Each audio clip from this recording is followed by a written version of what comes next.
Assalamu alaikum. Aujourd'hui, je vais te dévoiler la fondation de toute finance personnelle. Que tu aies 5 millions d'euros de patrimoine ou 5 000 euros, si tu ne fais pas ce que je vais te révéler dans cette vidéo, tu es assuré de ne pas avoir des finances personnelles saines. Ok? C'est littéralement le 80-20 de tes finances. Si tu es familier avec la loi de Pareto, ça va être ça, c'est le 80-20. Donc, c'est le 80% des résultats, enfin les 80% des résultats qui viennent de 20% des efforts. Donc, en fait, c'est vraiment le raccourci vraiment le plus rapide que tu vas avoir entre, pour justement bien gérer tes finances personnelles. Je sais pas si c'était assez clair, mais bon, en tout cas, moi, je me suis compris. Top. Donc la définition, déjà, on va commencer par définir qu'est-ce que les finances personnelles. Alors moi, j'adore le système de prospérité. C'est en tout cas assez connu quand même, mine de rien. C'est quand même assez connu. On parle avec des sauts, avec des machines un peu bizarres, etc. Ça dépend des personnes qui te l'enseignent. Mais moi, je le prends avec le saut parce que c'est le plus commun et c'est quand même quelque chose qui est assez parlant quand on parle en saut. Paf, ok. Donc en fait, voilà, le système de prospérité, qu'est-ce que ça va être? Ça va être en fait comment tes finances, tu vois, tu vas les agencer, ok? Donc là, par exemple, typiquement, tu vas avoir ton salaire. Tu vois, ton salaire, c'est le robinet, ça va couler, tout ça va couler. Et dans le petit tube là, ça va être tes dépenses obligatoires, c'est-à-dire qu'ils vont un petit peu être rongés par tes dépenses obligatoires, il y en aura un petit peu moins.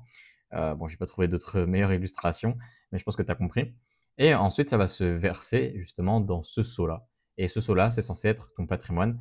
C'est censé être le contenant de tes finances, de ton patrimoine. Ok?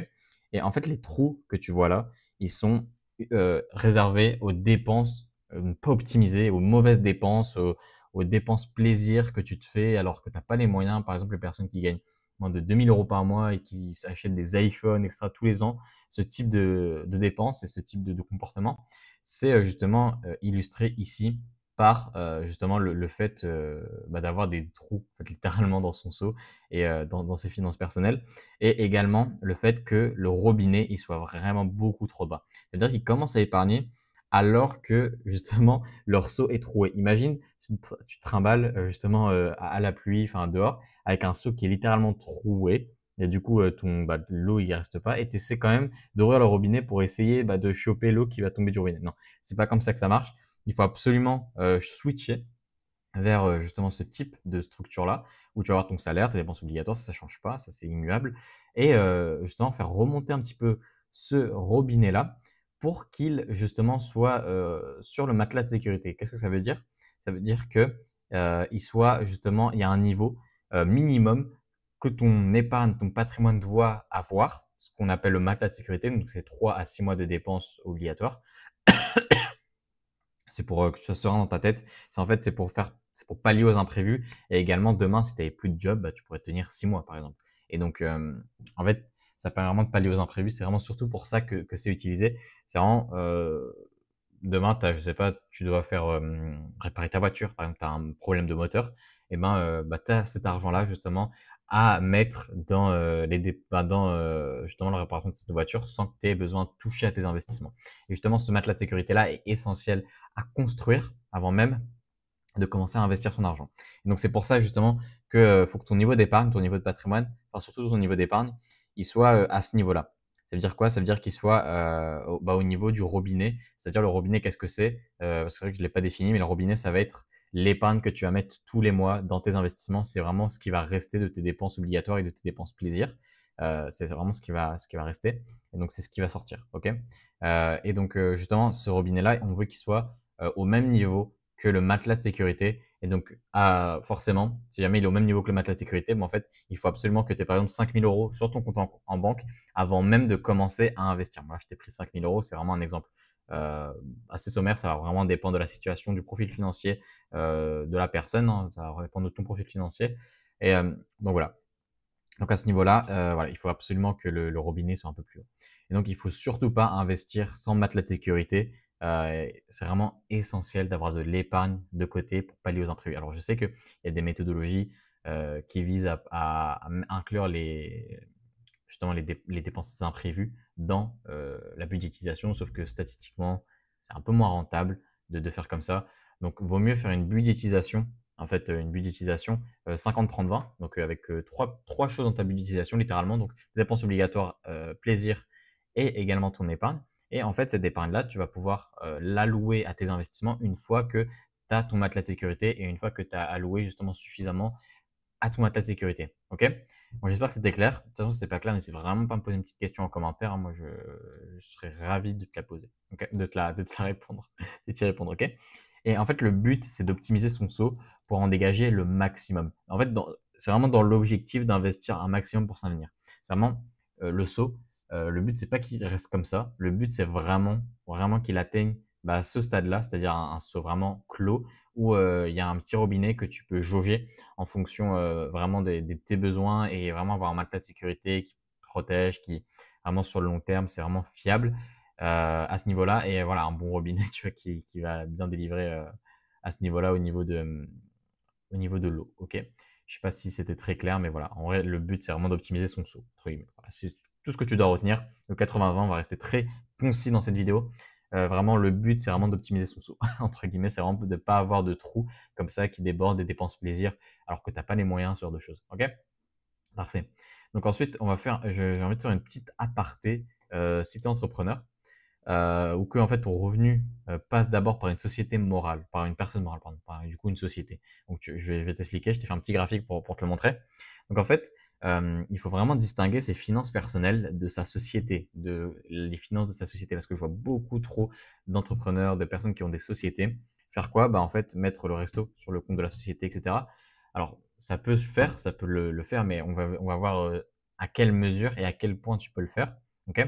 Donc là, en fait, généralement, quand tu as une société, voilà comment ça se passe. Donc, tu as ta société, tu as fait tes bénéfices. Tes bénéfices, ils sont imposés à l'IS, à l'IR, et ensuite tu te verses un salaire ou alors en dividende à ce niveau-là pour justement tes finances personnelles, pour financer ton train de vie. Et également, ce qui te reste, ça va être ton épargne. OK? Et donc, justement, là, après dépenses obligatoires et dépenses plaisir, ce qui va te rester, c'est ton épargne. Et donc, ton épargne, elle va servir à quoi? Elle va servir à investir, à l'investissement. Donc, aller dans tes comptes courtiers, tes comptes en ligne. Tu vois, tes courtiers en ligne, etc. Peu importe. Ça va vraiment servir à faire un virement automatique vers ces comptes d'investissement. Et donc, voilà. En fait, c'est vraiment ça la structure qu'il faut que tu gardes en tête. C'est qu'il y a une différence, il y a une ligne là entre ta société et tes finances personnelles. Ce n'est pas du tout la même chose. Payer des choses en frais société, on va voir justement les cas limites. Mais en fait, c'est justement, voilà, je vois trop d'entrepreneurs confondre leur compte bancaire de société justement et leur compte perso. En fait, si demain tu as un contrôle fiscal ou qu'une trop grande partie de tes dépenses proviennent de resto ou de voyage, tu vas devoir tout justifier. Quand je te dis tout, c'est absolument tout. Que tu aies fait, je sais pas, des restaurants avec ta femme ou quoi, tu vas devoir tout justifier. Parfois, c'est pas justifiable et du coup, tu vas te prendre, tu vas devoir les régulariser. Et du coup, des fois, tu te prends des intérêts de retard également. Donc, il faut voir, c'est des cas spécifiques. Mais du coup, c'est vraiment pas optimal. Voilà, si tu es entrepreneur, il faut vraiment faire la distinction entre tes finances personnelles et tes finances de société. OK? Parce que c'est vraiment deux choses différentes. Et puis même, ça va même pas se gérer de la même manière. Des finances de société, la trésorerie que tu vas avoir en société, ça va pas du tout être la même chose que tes finances personnelles. Il y a des cas spécifiques dans lesquels tu peux utiliser justement l'argent de ta société pour éviter de payer trop d'impôts. C'est avec la holding. Je pense que tu connais, hein, tout le monde t'en parle. Mais c'est vraiment faire déduire justement, enfin faire remonter, pardon, tes bénéfices justement sur une société holding. Et du coup, en fait, l'avantage de faire ça, c'est qu'en fait, tu vas être exonéré de 95 et donc en fait, tu vas payer que 5 d'impôts. Et donc, c'est ultra avantageux si jamais tu veux réinvestir dans une autre société que tu as ou alors que tu veux investir en immobilier. Il y a que 2 cas de figure où c'est intéressant, c'est dans ces 2 cas-là. Dans tous les cas, si jamais tu veux investir en bourse, vaut mieux passer par la personne physique. Pourquoi? Parce que en personne morale, tu es imposé sur les plus-values latentes et donc c'est vraiment pas intéressant. Hop, nickel. Et donc en France, il faut vraiment faire la distinction justement entre tes finances personnelles et les finances de ton entreprise. Et si tu veux pas payer d'impôts, faut juste changer de ta résidence fiscale. Il n'y a pas 20 000 solutions. Ok? Donc maintenant, on va voir comment optimiser, comment optimiser tes finances personnelles. Ok? Donc pour optimiser son saut, du coup, en réalité, c'est plutôt simple et ça repose vraiment sur 2 piliers uniquement, à savoir, du coup, combien tu gagnes et combien tu épargnes. C'est vraiment le 80-20 de tes finances personnelles. Après, bien sûr, il y a plein de variables qu'il faut optimiser pour pouvoir réellement bien tirer, en fait, tout tirer de ces 2 piliers. Je vais prendre 2 exemples concrets pour que tu comprennes, pour bien illustrer mes propos.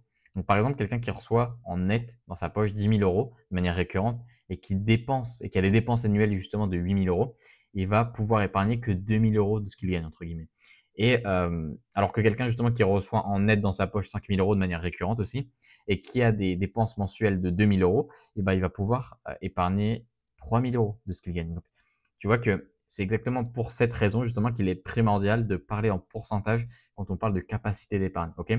C'est dans le premier cas, la personne qui gagne justement 10 000 € épargne que 20% de son salaire. Alors que dans le second cas, la personne qui gagne 5 000 € pourra épargner 60% de son salaire tous les mois. Et donc, c'est ultra pertinent de parler en pourcentage pour se rendre compte de vraiment la différence voilà, de capacité d'épargne entre deux personnes, entre deux individus. Et c'est pour ça aussi que pour optimiser justement tes finances, il ne faut pas regarder aussi le montant absolu. Par exemple, demain, je sais pas, tu gagnes 5 000 € par mois. Ok. Mais si tu veux épargner 20% de ces 5 000 €, bah, ça ne va pas représenter 3 000. Alors, pardon, ça ne va pas représenter 2 000, pardon. Et demain, si tu veux épargner 20%, comme la personne qui gagne 10 000 € par mois, bah, ça ne va pas représenter 2 000 €. Et donc, forcément, ça va avoir un delta qui va être important. Et c'est pour ça qu'il ne faut pas regarder en valeur absolue, mais plutôt en pourcentage. Et en fait, regarder en valeur absolue, ça va juste t'embrouiller l'esprit, entre guillemets. Donc, c'est vraiment pas l'optimal. OK. Et donc, c'est une différence fondamentale à faire quand on parle de finances personnelles et surtout de la manière de les optimiser, justement. C'est vraiment de parler en pourcentage, de commencer à voir ça sous forme relative plutôt que sous forme absolue. Ok, j'espère que ça fait sens. Donc maintenant, pour aller plus loin, avant de te dévoiler justement les limites avec lesquelles tu peux utiliser cette stratégie d'optimisation, n'hésite pas, si mon contenu te plaît et que tu penses sincèrement que je peux t'aider, à cliquer sur le premier lien en ligne de description pour réserver ton audit totalement offert dans lequel on va mettre on va mettre à plat tes objectifs, pardon, ton profil de risque, ton profil financier et tes investissements actuels. Grosso modo, c'est une revue de ton patrimoine et de ta situation financière vue par le prisme justement d'un professionnel du domaine. Ok. Donc voilà, clique sur le lien en bio, c'est juste en dessous. Enfin, le premier lien en ligne de description, c'est juste en dessous. Ok. Et à quel point, du coup, il faut optimiser ses finances, c'est quoi le spectre et c'est quoi la limite, justement, au niveau de ses finances dont tu peux optimiser. Ok. Donc, l'un des leviers dont tu peux te servir pour optimiser ta capacité d'épargne, c'est l'optimisation de tes dépenses. C'est-à-dire analyser ton relevé de compte pour identifier les dépenses superflues, voire inutiles. Ok. Et ça, c'est extrêmement important de les avoir à ce niveau-là parce que si jamais tu as des dépenses superflues, bah, je te donne un exemple. Par exemple, il y avait une personne que je connaissais, que je côtoyais, qui voilà, avait plein de dépenses superflues, des assurances dans tous les sens, etc. Et au final, en fait, elle ne se rendait même pas compte qu'elle avait toutes ces dépenses-là, toutes ces dépenses superflues qu'elle pourrait littéralement annuler d'un clic et ça changerait absolument rien à sa vie. Et ça lui permettrait d'économiser 500, 600 €, mais c'est déjà ces 500, 600 € là d'économiser et qu'elle peut investir. Donc, si jamais tu épargnes déjà 1 000 €, bah, tu peux épargner 1 600 €. Et donc, sur le long terme, ça va faire la différence. C'est pour ça que c'est aussi important de, voilà, de regarder ses relevés de compte et d'optimiser un petit peu tout ça. Et donc l'optimisation de son épargne devrait rester assez limitée aussi aux dépenses vraiment poubelles. Typiquement des assurances ou des forfaits trop chers, tu vois, comme je l'ai énoncé juste avant, mais ne devrait jamais empiéter sur tes dépenses plaisir, à moins que tu prennes justement la méthode FIRE qui consiste à se priver durant toute sa vie pour pouvoir partir en retraite à 35, 45 ans. Par exemple, tu gagnes 3 000 €, tu te prives au point d'investir 2 000 € avec ce salaire. Et tu vois, si jamais on fait comment on appelle ça, ce calcul qu'on avait vu juste avant pour regarder en valeur vraiment relative plutôt qu'en valeur absolue, et ben là, on se rendrait compte que le mec, il épargne 66% de son salaire. Donc, c'est vraiment gigantesque. C'est beaucoup. Après, si jamais tu peux te le permettre, bah, c'est OK. Par exemple, tu vis chez tes parents, tu peux te permettre, c'est OK. Mais si jamais tu dois te priver justement pour atteindre ces 66%, ces 50% d'épargne sur ton salaire, ça sert à rien. C'est très bien 20-30%. Maintenant, justement, il faudra que tu utilises le deuxième levier pour pouvoir optimiser tes finances qui est justement combien tu gagnes. Et donc, c'est augmenter ses revenus, trouver un complément de revenus. Alors, c'est totalement possible, hein, tu peux faire en ligne maintenant. Enfin, il y a plein de compléments de revenus que tu peux trouver, utiliser, etc. Donc voilà, il y a vraiment les 80-20 que tu dois retenir pour cette vidéo. Ça va vraiment être combien tu gagnes et combien tu épargnes. Si jamais tu arrives à optimiser ces deux variables-là, il n'y a aucune raison rationnelle que tu ne puisses pas justement aller plus loin, etc., connaître un petit peu tout ça. Enfin, aller plus loin, tu vois. Tu pourrais pas optimiser tout ça. Du coup, aller plus loin dans le sens où tu vas pouvoir avoir plus d'épargne à mettre et pouvoir justement avoir plus à la fin finalement, parce que plus tu mets aujourd'hui, plus tu auras à la fin. OK? Et donc la conclusion, qu'est-ce que ça va être? Ça va être en réalité, gérer ses finances personnelles n'a rien de sorcier quand on comprend les principes de base. Il ne s'agit pas de courir après des stratégies complexes ou des placements exotiques, mais c'est de bâtir un système solide fondé sur deux piliers simples qu'on vient de voir, ce que tu gagnes et ce que tu épargnes. Ton objectif doit être de maximiser l'écart entre les deux, tout en gardant un équilibre sain entre plaisir et régularité dans le fait d'investir. Et justement, en mettant en place un système de prospérité adapté à ta situation, tu reprends ou tu prends, ça dépend, dépend de la situation, le contrôle sur ton argent au lieu de le subir, peu importe ton revenu actuel. Ce qui compte, en fait, c'est la structure que tu mets en place. Et c'est vraiment ça qu'il faut garder à l'esprit. C'est honnêtement, aujourd'hui, je t'ai fait vraiment un truc sommaire, mais il faut vraiment que tu comprennes le 80-20 des finances personnelles. Si tu comprends ça, en fait, tu vas pouvoir investir tellement plus. Et si tu investis tellement plus, bah, ça va te permettre d'avoir plus à la fin, comme je le disais tout à l'heure. Donc, c'est vraiment ça, le 80-20, c'est vraiment combien tu gagnes et combien tu épargnes. Ok. Donc voilà. Moi, je te dis à la prochaine. Pour la prochaine vidéo, n'hésite pas à liker, à partager la vidéo et puis à la liker. Ça fait toujours plaisir d'avoir tous ces soutiens-là. Moi, je te dis à la prochaine. Salam alaikum wa rahmatullahi wa barakatuh.